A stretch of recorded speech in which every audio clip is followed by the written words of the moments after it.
Ninguém mais confia na porra do governo. O aumento do salário simplesmente não acompanha mais o aumento dos preços, e isso pode ser observado no dia a dia, qualquer um pode analisar aí no dia a dia as coisas como é que estão, e vão ver que, por exemplo, os carros estão inacessíveis, os preços das casas estão absurdos. Tanto é, isso é verdade, que o FGTS, que antes era considerado aí um direito do trabalhador para comprar uma casa, ou no caso de desamparo, numa situação de desemprego, agora está sendo usado como garantia em um empréstimo, né, com uma taxa de juros praticamente criminosa para comprar comida, para comprar móveis. E o próprio governo fala isso, e o próprio marketing do governo diz isso. Então, dá para ver que houve realmente uma deterioração muito grande da riqueza e da renda, do poder de compra do brasileiro, né? E nem os NPCs mais acreditam nos índices do governo. O IPCA, que supostamente mede aí o aumento de preços para o consumidor aí bostileiro, na verdade parece que não está capturando de fato esse aumento de preços, né? Ele está talvez subnotificando esse aumento de preços. Mas neste vídeo eu vou te contar todos os podres desse sistema, eu vou desmascará-lo e no final ainda vou te dizer como você pode tentar se livrar para você não ser tão fodido assim, né? E talvez até prosperar em meio a esse caos. Em 1990, o Bostil aderiu ao que seria o plano mais terrível da história do país. E é um plano muito pouco comentado, o Plano Collor, né? Esse foi um período muito sombrio do passado do Bostil, né? É um plano intancável, né, que gerou empobrecimento, destruição da riqueza e brutalizou a população, né? As consequências disso foram absurdas, né? Mas para saber o porquê esse plano foi tão ruim, e também até para entender por que pouco se fala desse plano e dessa época, eu vou precisar te dar uma pequena aula sobre o que é inflação. Eu comecei a entender o que era inflação de fato pelos estudos que eu fiz da Escola Austríaca de Economia, que é uma escola econômica heterodoxa, ou seja, ela não é aceita nos meios acadêmicos. Se você for cursar economia, provavelmente, né, muito provavelmente, você não vai aprender muita coisa sobre a Escola Austríaca de Economia, se é que vai aprender alguma coisa. Mas se você quer aprender sobre isso que eu estou dizendo aqui, tem um livreto do Mises, Ludwig Mises, chamado As 6 Lições, que é muito interessante, e ele tem um capítulo, uma seção sobre inflação lá, que explica de forma resumida e didática como ela funciona. Mas a inflação nada mais é do que o aumento de preços causado pela impressão monetária. A inflação ela é uma consequência de uma política de governo. Ela é um efeito, ela não é a causa, ela é um efeito. A inflação, ela é, na verdade, uma doença monetária, uma doença da moeda estatal, de uma moeda que é emitida e controlada por bancos cartelizados pelo governo e orientados e coordenados pelo Banco Central. No livro Macroeconomia do professor Mankiw, que é um professor de Harvard, no capítulo 5 dele sobre inflação, em que ele fala sobre as causas, efeitos e os custos sociais, ele tem um estudo que comprovou uma correspondência quase perfeita entre a taxa de expansão monetária e a taxa de inflação. Se você não sabe, o professor Mankiw e os seus livros são usados em diversos cursos de economia mundo afora. E eu discordo de muitas coisas e vou criticá-lo aqui, né? Mas esse estudo é muito interessante. Nesse gráfico aí, cada ponto é um país, e são mais de 100 pontos. Foi observado entre 2000 e 2010 que havia uma correspondência quase perfeita entre impressão de moeda, né, o aumento de oferta da moeda, medida com base no M2, né, que é um dos agregados monetários, e a taxa de inflação medida pelos índices de preços de cada país, que seguem um cálculo padronizado no mundo todo. Quanto mais um país imprime dinheiro, maior é a inflação. Se você observar ali, a Bielorrússia, que foi uma das que mais imprimiu moeda nesse período de 10 anos, também foi uma das que tiveram a maior taxa de inflação. Até aqui não há nada de errado. Boa parte dos economistas concordam com esse fato, não importando aqui quais as visões políticas que eles têm ou quais as soluções. A maioria deles vão concordar que a taxa de expansão monetária vai causar aumento na inflação. O grande problema que diferencia os economistas NPCs, que são formados por essas universidades, dos economistas que buscam a verdade, é que para os economistas NPCs a inflação é natural, ela é normal, ela não é um problema, né? Inclusive hoje em dia já se acredita que não, ter uma taxa de inflação anualmente é normal, o que não pode é essa inflação extrapolar. Eles não acreditam que a inflação cause empobrecimento ou gere distorções econômicas. No próprio livro do Mankiw, ele sequer comenta sobre o que é o efeito Cantillon, sobre os ciclos econômicos causados pela expansão monetária. Ele não fala da transferência de renda ilegítima que a inflação causa e nem que ela é praticamente um tipo de imposto para o governo. A inflação, na verdade, ela é terrível. E numa faculdade de economia você simplesmente não vai aprender sobre isso. O que os economistas como Mankiw dizem que é ruim é a hiperinflação, que tem tudo a ver com o plano Collor.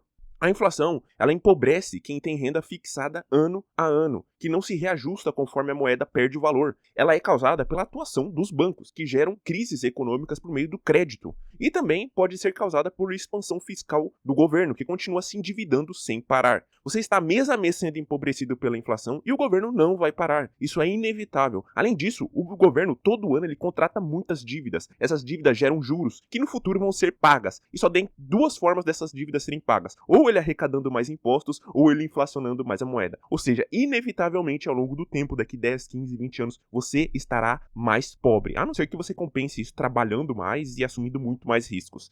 Na verdade, as coisas só tendem a piorar. E existem grupos sociais, né, os chamados cantilionários, junto ao governo, que se beneficiam dessa expansão monetária, da inflação. Afinal, a inflação não é defendida simplesmente porque sim e tal. A inflação tem toda essa visão bonita e polida, e até os economistas não falam mal dela, porque ela também tem uma função muito importante. Afinal, é ela que mantém muitos grupos sociais de capitalistas relacionados ao governo e o próprio governo funcionando e funcionando bem. Para eles, claro, a vida deles fica uma maravilha, já que a impressão de infinita de dinheiro beneficia quem recebe esse dinheiro novo, enquanto empobrece todo o restante da sociedade. É preciso tomar as black pills financeiras e econômicas para compreender que a economia é simplesmente um jogo de cartas marcadas. Mas aqui no Bostil as coisas foram ainda piores. A inflação já é terrível por si mesma, né? Apesar dos economistas mainstream, desses NPCs, não dizerem isso, existe algo muito pior do que a inflação, que é a hiperinflação. E agora você vai entender por que você jamais deveria confiar no governo. Jamais. E isso é muito mais profundo do que você imagina. A hiperinflação é brutal nisso, e até os NPCs que investem no Legacy vão concordar que a hiperinflação é ruim. Ela destrói a riqueza e joga a classe média na pobreza completa, tá? E de forma muito rápida e acelerada. Ela impossibilita o funcionamento saudável da economia. E o pior, ela financia os maus em detrimento de todo o restante da sociedade. A hiperinflação é simplesmente o estágio final de doença de uma moeda. Num cenário de hiperinflação, é praticamente impossível investir, empreender e fazer qualquer coisa do tipo. E para lidar com isso, geralmente o governo toma medidas extremas para controlar e confiscar a riqueza dos indivíduos. Num cenário de hiperinflação, os cidadãos viram putinhas do governo. É isso, os cidadãos viram putinhas. As coisas tendem só a piorar em um cenário de hiperinflação. E as coisas vão piorar muito mais, pois o governo do Bostil até pode ser ineficiente, corrupto e horrível, mas a oligarquia dos bancos é muito poderosa e muito sagaz. Eu diria aí que a oligarquia dos bancos é sem dúvidas aí o setor, o segmento da nossa sociedade que é mais esperto e mais avançado. Na verdade, o setor bancário bochileiro é considerado um dos mais desenvolvidos do mundo. Enquanto isso, a gente tem uma população, né, que como todos dizem, tem um QI 83. Então, o que vai dar errado numa sociedade dessas? Absolutamente, né, vai dar errado absolutamente tudo. Afinal, é uma população burra, dependente, que tende à servidão, controlada por uma oligarquia das mais espertas do mundo.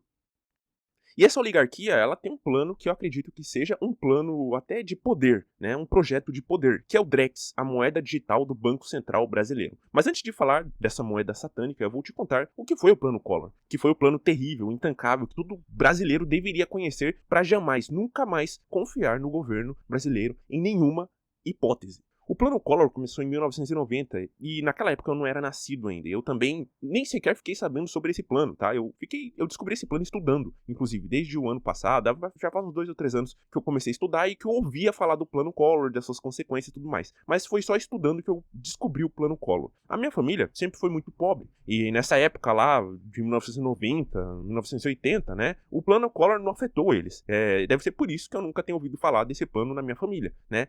Esse plano afetou principalmente as famílias de classe média alta e de classe alta, que tinham alguma riqueza, algum valor guardado, algum dinheiro guardado. Eu descobri o Plano Collor simplesmente estudando por conta própria e felizmente eu entendi logo de cara que se eu quiser acumular riqueza aqui no Brasil e manter uma boa renda, eu não posso confiar no governo de forma alguma. O plano foi elaborado com a ideia de estabilizar a hiperinflação. Mas como o governo geralmente não entende inflação, ou melhor, às vezes ele até entende, mas ele não quer tomar as medidas que são adequadas para combatê-la, ele toma as medidas totalmente erradas e perversas. E esse plano foi uma série de medidas totalmente equivocadas, estúpidas e perversas. O governo, na época, decidiu congelar as contas das pessoas que tivessem acima do que seria equivalente hoje a R$ 8.500 e colocar mais impostos sobre investimentos, como ações, títulos, que tivessem lucro. Congelaram diversos preços e salários, inclusive com penas de prisão para os empresários e funcionários que tentassem aumentar o preço, né? E também fizeram outras medidas aí de taxação dos mais ricos. Então, né, por que isso me preocupa? Porque hoje em dia eu tenho mais do que R$ 8.500 guardados. Então, se eu deixar isso na mão do governo, pode ser que aconteça um plano Collor novamente e eu posso perder toda a minha riqueza que eu acumulei ao longo de vários anos de trabalho.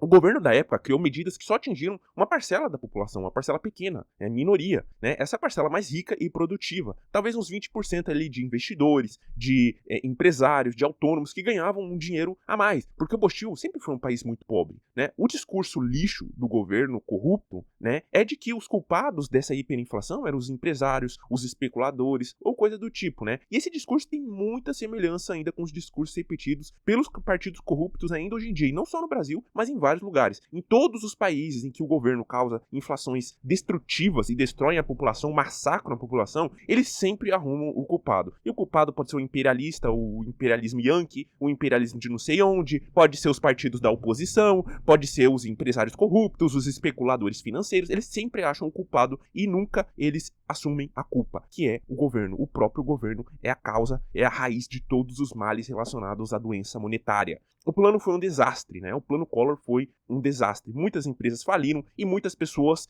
empobreceram, foram parar na pobreza porque a hiperinflação simplesmente destruiu todos os recursos que elas tinham poupado e guardado e confiado aos bancos. Os impostos corroeram ainda mais a riqueza daqueles que tinham conseguido construir alguma riqueza ao longo da vida. As desigualdades aumentaram absurdamente, pressionando boa parcela da população para a pobreza, enquanto quem era mais rico conseguiu se proteger e ficou relativamente mais rico naquele momento, já que ele manteve a sua riqueza e seu poder de compra em um país que estava sendo destruído pelo empobrecimento causado pela hiperinflação e por um plano desastroso. Esse foi um dos piores eventos da história do Bostil, mas só não se tornou popular e não é marcado na nossa história porque não atingiu a massa dos assalariados diretamente, só indiretamente, né, através do desemprego que foi causado depois pela falência das diversas empresas. E essa massa que não foi afetada por esse plano simplesmente esqueceu esse evento como se nada tivesse acontecido, embora eles tenham sofrido depois, ao longo do tempo, as consequências desse plano, porque eles foram empobrecendo, perdendo emprego, foram demitidos, enfim, várias coisas foram acontecendo ao longo do tempo. Só que os efeitos da inflação, eles são desiguais, eles não são uniformes. Eles não acontecem ao mesmo tempo. Eles vão acontecendo ao longo do tempo, ao longo dos anos e de forma desigual. Ou seja, alguns vão sofrer mais a inflação, os efeitos dela, outros vão sofrer menos, né? E os planos, esses planos desastrosos medidas do governo, da mesma forma. Eles afetam inicialmente alguns setores, alguns segmentos, algumas empresas e depois eles começam a gerar um efeito em cascata em outros segmentos da sociedade, gradualmente, lentamente. E quando esse efeito ele começa a ser transmitido para toda a economia e toda a sociedade de forma desigual, a causa já se perdeu, porque ninguém mais sabe se foi o governo, se não foi, ou se é uma falência normal, ou se é um evento do capitalismo, do livre mercado e tudo mais. Então, geralmente, nesse momento, quem acumulou riqueza, quem conseguiu enriquecer, quem tem empresa, vai ser considerado ganancioso, perverso, né? Se você investe, eles vão te chamar de especulador maldoso, que você é um ganancioso que quer acumular riqueza, que você explora os trabalhadores, né? E eles vão querer, obviamente, taxar sua riqueza, o que significa, na prática, que eles vão querer te roubar. Jamais confie sua riqueza em um Estado que já fez isso e continua repetindo os mesmos discursos. Eu conheci uma senhora que viveu esse período e que, inclusive, trabalhava no banco. E ela me contou que conheceu gente que se churrascou por causa daquilo. Gente que vendeu casa, carro, propriedades rurais para guardar o dinheiro no banco, confiando no banco, e o dinheiro virou pó por causa do congelamento e da falta de reajuste pela inflação. Imagine você aí acumulando suas ações da Bolsa Bolivariana aqui do Bostil, esses títulos do governo lixo, corrupto, e então daqui 10 ou 15 anos ocorre algo semelhante. Seus recursos seriam congelados e eles resolvem te dar um calote ou te taxar simplesmente. Quem acumula riqueza no Bostil é completamente maluco, ainda mais sabendo que no histórico já existiu coisa desse tipo e os discursos continuam se repetindo, são os mesmos discursos da sociedade, das massas, dos partidos políticos. Eles continuam tentando passar as mesmas medidas, culpando todos, menos o próprio governo. governo. E sabe o que é pior? Os membros da Matrix, os cidadãos em geral, os consumidores, até muitos empresários, vão defender o governo, seja por estupidez, seja por ingenuidade ou até mesmo por perversidade, porque muitos são beneficiários desse sistema corrupto. A inflação prejudica muito o seu salário e de uma forma invisível e complexa. Isso, na verdade, ocorre porque ela torna o empreendedorismo algo verdadeiramente complicado e desafiador, praticamente impossível aqui na República das Bananas. Veja, quando você empreende um ambiente inflacionário, o preço das coisas que você precisa para fazer seu negócio operar estão sempre subindo. Os preços dos fornecedores das matérias-primas e mesmo o preço da mão de obra estão sempre subindo. Enquanto isso, o poder de compra do consumidor continua caindo. O empresário, nesse cenário, precisa sempre ficar cortando custos, achatando o salário. E isso é ruim para você que depende de salário. Isso cria um ambiente que esmaga as pequenas e médias empresas e favorece as grandes que se beneficiam direta e indiretamente do fenômeno inflacionário. As empresas grandes, elas são beneficiárias porque elas conseguem crédito barato, que é o principal motor da inflação. E elas também recebem diversos privilégios e isenções e benefícios do governo. Além disso, pela pouca concorrência, elas conseguem repassar os preços com muito mais facilidade. Eu chamo esse poder de repassar preços de poder de repassar o empobrecimento.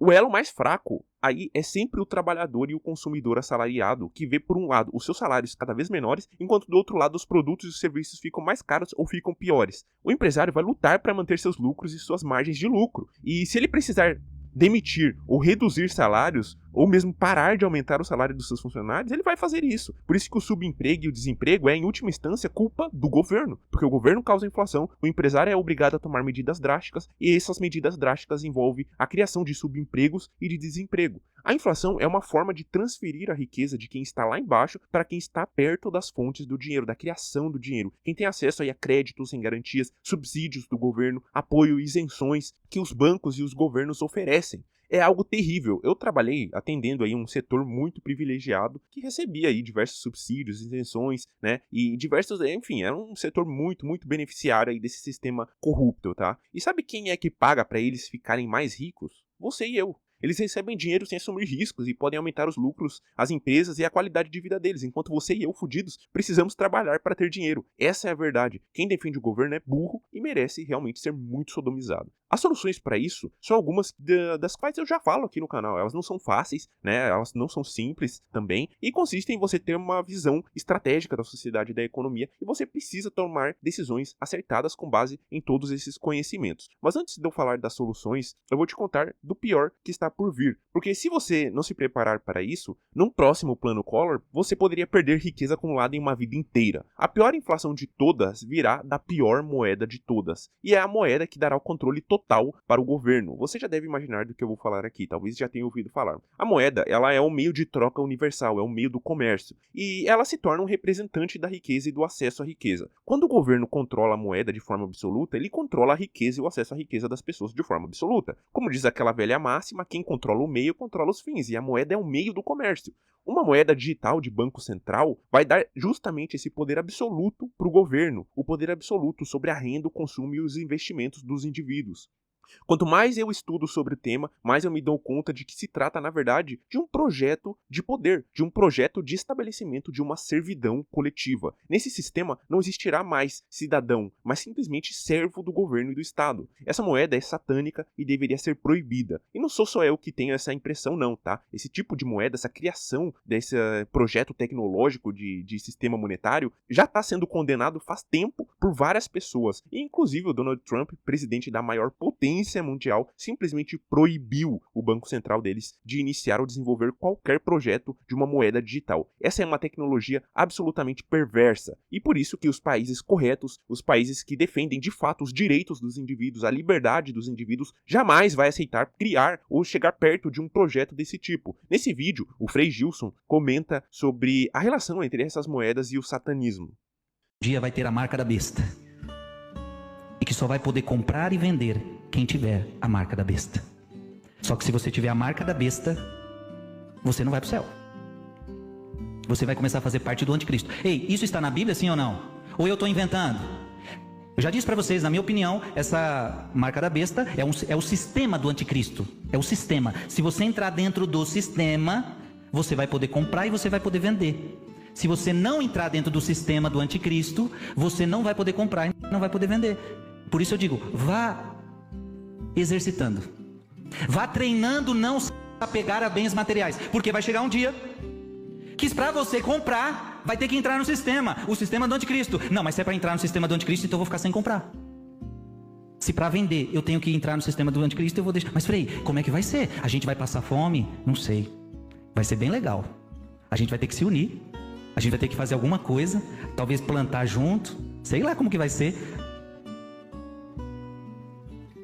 Eu só sei de uma coisa: no sistema do anticristo eu não quero estar. E a marca da besta eu não quero ter. E como é que a marca da besta vai seduzir as pessoas? Dinheiro. Bem-estar. Vai colocar na sua cabeça: você precisa de bem-estar. Você precisa desse dinheiro. Então entra no sistema. Aí vocês falam: Frei, isso que você está falando é teoria da conspiração. Vai ver países aí que já existe o que eu estou falando. Vai ver, a pessoa é cristã, ela não tem direito a determinadas coisas. Não tem. Já existe, o que eu estou falando já está acontecendo. Em outros países já acontece que cristãos, se não entram no sistema daquele governante, ele começa a ser: tá bom, você não quer entrar, mas também você não pode comprar isso. Você não quer entrar, mas também você não pode fazer isso. Para quem acha que é teoria da conspiração, está na hora de você começar a estudar um pouquinho como é a realidade de alguns países por aí. Mas mesmo que você não seja religioso, simplesmente não importa. É praticamente unânime entre todos os defensores da liberdade e da prosperidade que essa moeda digital jamais deveria existir e nenhum projeto a ela deveria ser iniciado. Num cenário em que ela exista, imagine o que poderia ser feito. Um plano Collor baseado em congelamento de renda, de lucro, seria algo muito mais terrível. E o pior, não teria como o cidadão se proteger de jeito nenhum. Você não conseguiria simplesmente se proteger. Sendo bem sincero com você, acumular riqueza em um país como o Brasil, que tem esse histórico e está desenvolvendo uma moeda digital de banco central e ainda mantém os mesmos discursos, é muito, mas realmente muito arriscado. Se você acha que acumulando ações, títulos de governo, CDB, você vai estar tranquilo e vai se aposentar de boa recebendo renda passiva e dividendos, eu acho melhor você repensar isso com base no histórico do Brasil. Veja, a tendência no nosso país é o aumento de impostos e de controle de capitais. E isso independe do governo eleito, do partido que vai ser eleito, do presidente. É uma tendência inevitável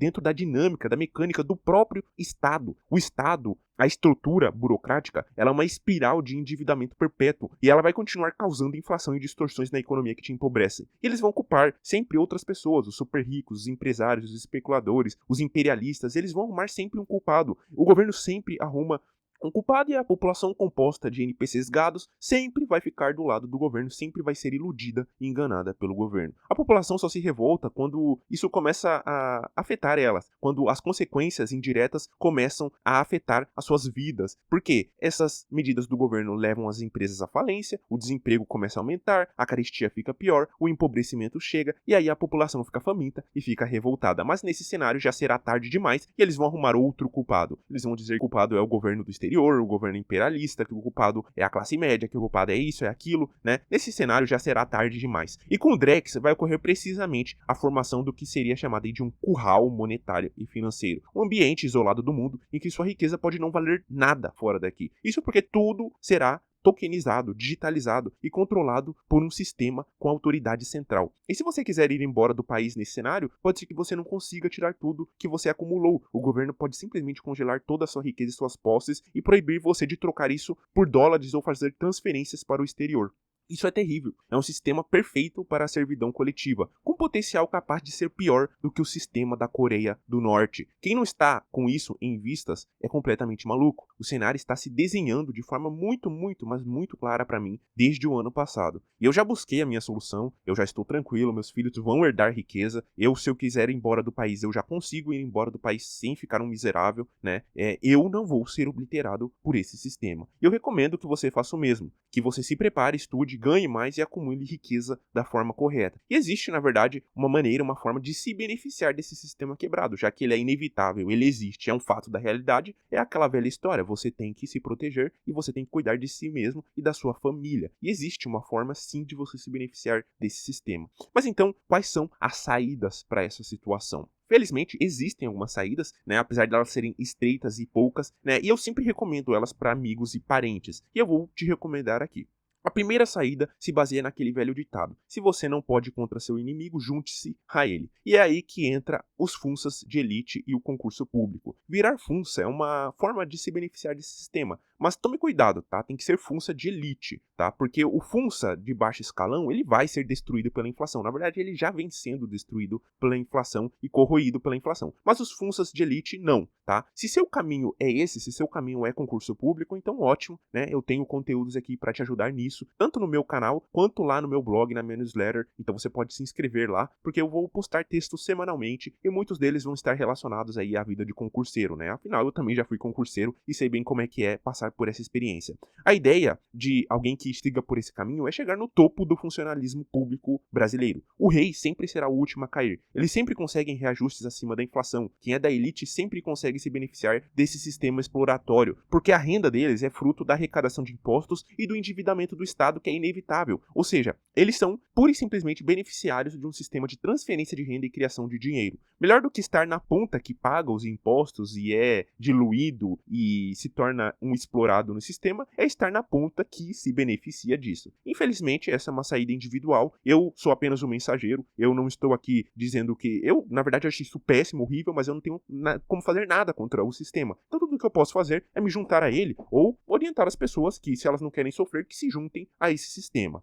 A outra forma de você se livrar disso é virando um empresário. Mas não é um empresário qualquer, e sim um empresário grande, né? Você tem que se tornar um empresário com um negócio consolidado, preferencialmente que tenha benefícios e privilégios, seja benefícios e privilégios financeiros ou fiscais. Apesar de ser muito difícil de entender aqui no Bostil, depois que o negócio cresce e se consolida, você consegue ter o poder de repassar os preços de alguma forma. O rei é o último a cair, certo? Então, isso sempre é verdadeiro. Num cenário de inflação e de empobrecimento generalizado, você pode se esforçar como empresário ao máximo para reduzir os seus custos e repassar isso para os consumidores e para os seus funcionários, mantendo os seus lucros e suas margens de lucro. O empresário, até certa medida, tem o poder de repassar o empobrecimento adiante. Sempre que as massas burras defendem mais impostos e defendem esse governo corrompido de forma essencial, eles estão dando um tiro no próprio pé, na verdade, porque quase sempre isso vai cair neles, vai ser repassado neles. Então, eles vão se foder pela via de trás. Por exemplo, o fenômeno da reduflação é basicamente isso. Foi uma forma engenhosa que os empresários encontraram de se proteger da inflação que o governo causa anualmente. As empresas vão piorando a qualidade dos serviços e dos produtos, elas reduzem a quantidade dos produtos para manter as suas margens, a sua lucratividade e as suas vendas. O empresário, ele não quer ficar pobre, ele não quer reduzir os lucros dele. Então ele repassa isso para os outros. E ele está totalmente certo. Eu faria a mesma coisa, você também faria a mesma coisa. Afinal, você está apenas querendo manter os seus lucros e o seu estilo de vida, o seu padrão de vida. A culpa não é dele, assim como a culpa não é do investidor que quer proteger sua riqueza. A culpa é simplesmente do governo que está causando a inflação e está obrigando todo mundo a ter que repassar esse empobrecimento adiante, né? E os empresários vão fazer isso repassando os preços para os consumidores e reduzindo custos. E você que é empregado vai se foder na história também. O empresário, querendo manter os lucros e as margens dele, ele vai comprimir salários, ele vai impedir promoções de aumento para aumentar salário, ele vai até mesmo demitir pessoas. O resultado é que o governo tentou foder eles, né? Tenta foder os empresários e culpa eles, só que acaba acertando no rabo do trabalhador, que é assalariado e é a ponta mais fraca e não tem a quem recorrer. O governo é o verdadeiro mal, é o verdadeiro culpado, é a verdadeira raiz. Isso não é maldade empresarial, é simplesmente um poder que está sendo usado porque o governo não para de inflacionar a moeda, não para de empobrecer a sociedade. O problema de empreender é que existem muitos desafios e dificuldades. Eu já fiz um texto no meu blog abordando de forma completa esse tema e até mesmo dando dicas e conselhos para quem pretende seguir pelo caminho do empreendedorismo, tá? Eu recomendo fortemente aí que você faça a leitura depois. Além disso, eu já comentei também da possibilidade de ir embora do Brasil para um país em que a moeda seja mais forte e não seja um país periférico no sistema mundial de exploração fiscal e financeira. Afinal, esse sistema ele tem aqui no Brasil também a nível micro, mas ele também existe no mundo como um todo, tá? Existe uma exploração fiscal e financeira. Isso é o que eu chamo de black pill financeira e fiscal. Se você vai para um país que é beneficiário, você consegue receber uma renda em moeda forte, inclusive você pode acabar vivendo uma boa vida aqui no Brasil, tá? E tem muitos brasileiros que estão buscando a saída do país, né? Mas é melhor tomar cuidado com essa questão, porque existem vários pontos a serem analisados, né? E se você quer já um plano para se preparar para vazar do Brasil, né? Ou mesmo um plano que você possa começar aqui mesmo dentro do Brasil, tá? Eu tenho um vídeo já sobre esse tema e também tem um texto lá no meu blog abordando profundamente essa questão. E por fim, a solução universal é aquilo que você faz com o dinheiro depois que você ganha ele. Você tem que proteger o seu dinheiro da inflação, da correção inflacionária, do controle de capitais. Você tem que proteger ele da exploração, dos impostos que vão aumentar e aumentar e aumentar.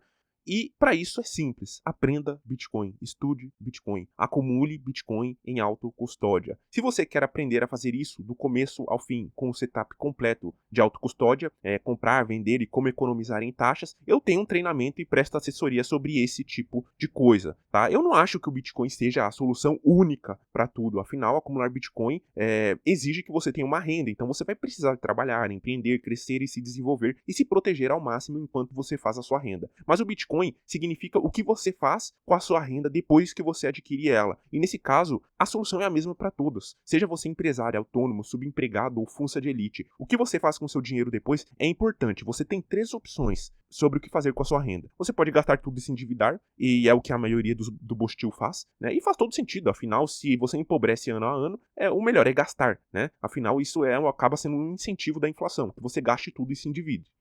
Agora, você pode pegar essa renda que você ganha e você pode poupar e investir em ações, títulos do governo e outras coisas, financiando o sistema que te explora e ainda sendo brutalmente diluído por inflação, câmbio e impostos. Ou você pode pegar essa renda, poupar ela e acumular o ouro digital, que é o Bitcoin. E o Bitcoin já se comprovou com o tempo que ele é a solução, ele é a salvação nesse sistema financeiro falido mundial. Tá? Ele vai continuar crescendo e crescendo e crescendo e protegendo as pessoas que confiam nele da destruição causada pelos governos e pelos impostos. E acredite, se vier um plano Collor dentro do Drex daqui 10, 15, 20 anos, eu estou tranquilo porque a minha riqueza é uma riqueza real acumulada em Bitcoin. E se você quer aprender a montar a sua aposentadoria com o Bitcoin, eu tenho um guia completo gratuito aqui mesmo no YouTube. Então, acredite, não haverá outra forma de se aposentar. Então, assista e descubra como você pode se proteger e acumular uma poupança para que no futuro você não fique tendo que trabalhar em subemprego aos 70 anos de idade. Um forte abraço e até mais.